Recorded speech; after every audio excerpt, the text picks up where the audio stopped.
Happy Wednesday. Today is Wednesday, September 16th, 2020.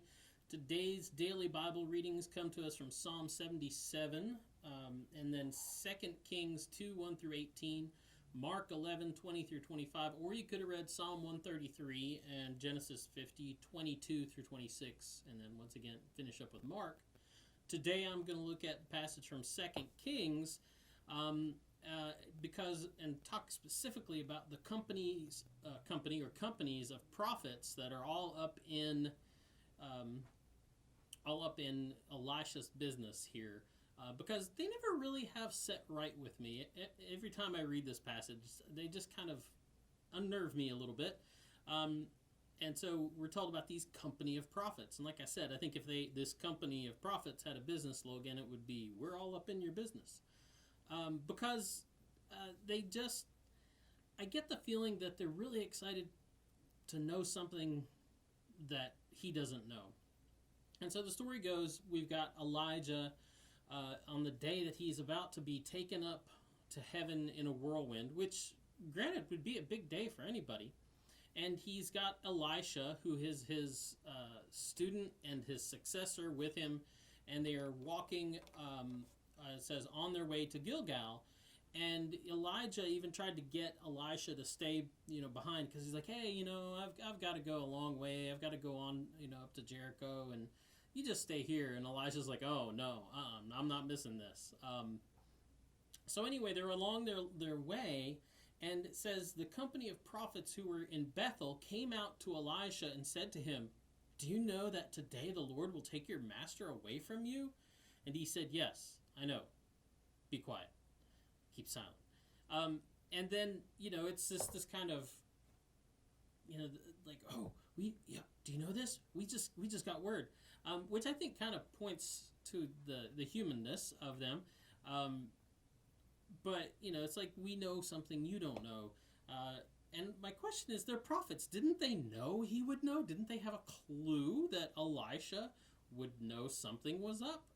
They weren't the only prophets, obviously. And it didn't just happen at Bethel. It goes on, it happens at Jericho. That they come out, they said the company of prophets who were at Jericho drew near to Elisha and said to him, do you know that today the Lord will take your master away from you? And he answered, yes, I know. Be silent. So that's they're just kind of, I don't know what the deal is, but there's something about that just kind of runs all over me. I think it's because it's this kind of, well, first of all, they're all part of the same profession, right? They're kind of the clergy of their time, which probably maybe says something about clergy and the attraction sometimes that we might have to not only know things but control that knowledge. And I'm just going to leave that there. But this whole thing doesn't just end there. It's even later on, after the fact, after Elijah has been taken up in the whirlwind and Elisha has inherited his mantle, there's that, you can read that whole section there, which is actually really small compared to what goes on with these prophets. They get to this point where they don't believe him. They don't, when Elijah shows up, they don't really believe him, which is interesting. So he has seen Elisha has seen Elijah go up to heaven in the whirlwind. He inherited his mantle. He gets to the Jordan, does the same thing that Elisha does, and parts the waters, walks across on dry land, and he comes to the country. It says, when the company of prophets who were at Jericho saw him at a distance, they declared, the spirit of Elijah rests on Elisha.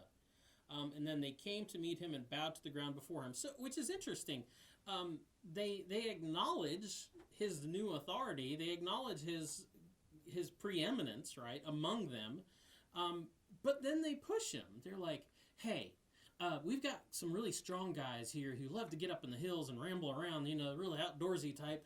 There's like 50 of them. Let us send them out to go look for Elijah, right? And Elisha's like, no, don't bother. There's no need. And they even though they acknowledge his new authority of Elisha, but they badger him into sending a search party. right? And basically they're saying, well, you don't know.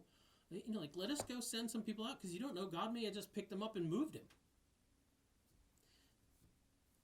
Elisha was there. Elisha witnessed it. Elisha is the prophet of God. He knows what's going on. And he would know the difference, I would think, between God just, hey, let's go for a ride in my new chariot, Elijah. Or, Elijah, I'm bringing you home. And that's how they were, though. There's something about them that they just, they have to be in control somehow. They have to be in charge. And they badger him, it says, until he was ashamed. And my question here is, he ashamed of whom? Was he ashamed of himself? Like, did they just pester him until he was ashamed and, like, started questioning himself and saying, well, I don't know, maybe I didn't really see what I saw? Which is possible because that's what people do. You can see things and know things and have have a calm and a sense of assurance from God about who you are and what you should be doing, and people can badger you into being ashamed that you actually believe that. So maybe he was ashamed of himself, but I think not. I think he was ashamed of them, most likely. That they just battered him and pestered him until he was just tired of it and ashamed of them and said, fine, do what you want to do. And so the story goes, they send these 50 mountain guys out, and they go out, with their Sierra cups and their little propane stoves, and they go out and ramble around for a few days, and they don't find hide nor hair of Elijah. The posse comes back, and they don't know where he is, and they say, hey, we couldn't find him. And Elisha's response is, I told you so. The 50 go out, and they search, and they find nothing, and Elisha's words to them are, did I not say to you, do not go? And he's like, what did I tell you? Why don't you believe me? Why didn't you listen to me? And that's the things. They wasted so much time and so much energy being about someone else's business that they weren't focusing on their own business. They weren't doing the work that they were supposed to do. They weren't being about what they were supposed to be being about.